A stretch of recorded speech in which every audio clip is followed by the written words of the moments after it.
चतुर्थ बौद्ध संगीत पर। अब इसका टाइम देख लिया जाए, समय देख लिया जाए। फर्स्ट यानी फर्स्ट सेंचुरी एडी यानी प्रथम शताब्दी ईस्वी में हुआ।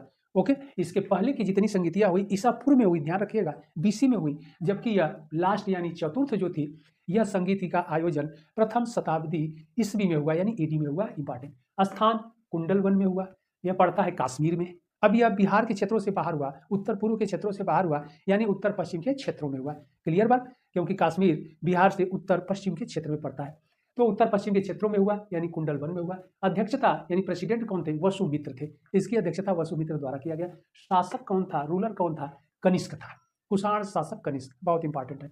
और कनिष्क भी बौद्ध धर्म का अनुयायी हुआ। और यहाँ पर सबसे इंपॉर्टेंट बात है कि इस संगीत में बौद्ध धर्म दो शाखाओं में विधिवत विभाजित हो गया यानी डिवाइड हो गया। ओके, दो शाखाओं में विभाजित हो गया।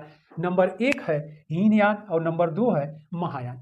और हीनयान क्या है? अपरिवर्तनवादी, अपरिवर्तनवादी, अपरिवर्तनवादी है। और यह महायान क्या है?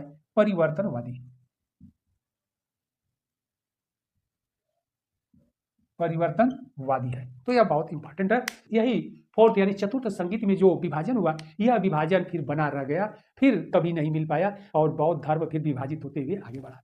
ओके, और यही महायान शाखा आगे चल करके वज्रयान शाखा में विभाजित हो गया, जिसमें आगे हम लोग देखेंगे कर्मकांड इत्यादि तंत्र मंत्र सब आ गए, सारी विद्याओं का समावेश हो गया। ओके, और फिर आगे चल करके सहजयान ब्रांच आएगा 10 सेंचुरी ईस्वी में यानी 10वीं शताब्दी ईस्वी सन में आएगा सहजयान शाखा। तो अब यहाँ पर एग्जाम में प्रश्न पूछा जाता है तो उस पर डिस्कशन हम लोग कर ले कि हीनयान महायान क्या था। तो हीनयान अपरिवर्तनवादी यानी महात्मा गौतम बुद्ध के द्वारा बनाए गए नियम, दिए गए उपदेश और बौद्ध धर्म से संबंधित जो सिद्धांत थे उसे यथावत उसी रूप में बनाए रखने के पक्षधर थे, यानी कोई परिवर्तन उसमें न किया जाए।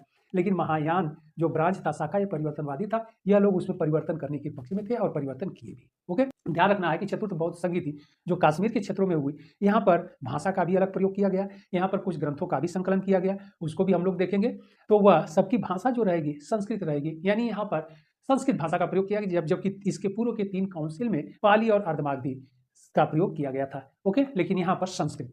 और यहाँ पर कुछ इंपॉर्टेंट चीजें हैं उसको हम लोग देख लेते हैं। तो हीनयान शाखा में अब महात्मा गौतम बुद्ध अनिश्वरवादी थे, उनके हम लोग डॉक्ट्रिन में सिद्धांत में पढ़े, ईश्वर में विश्वास नहीं करते थे, मूर्ति पूजा में विश्वास नहीं करते थे। तो यह लोग भगवान यानी गौतम बुद्ध को ईश्वर के रूप में नहीं मान करके पूजा किए, ईश्वरीय स्वरूप प्रदान नहीं किए, ऐसे समझ लीजिए। और जो बौद्ध धर्म के बनाए गए नियम थे उसी पर चले और यह लोग शाकाहारी भोजन पर विशेष बल दिए।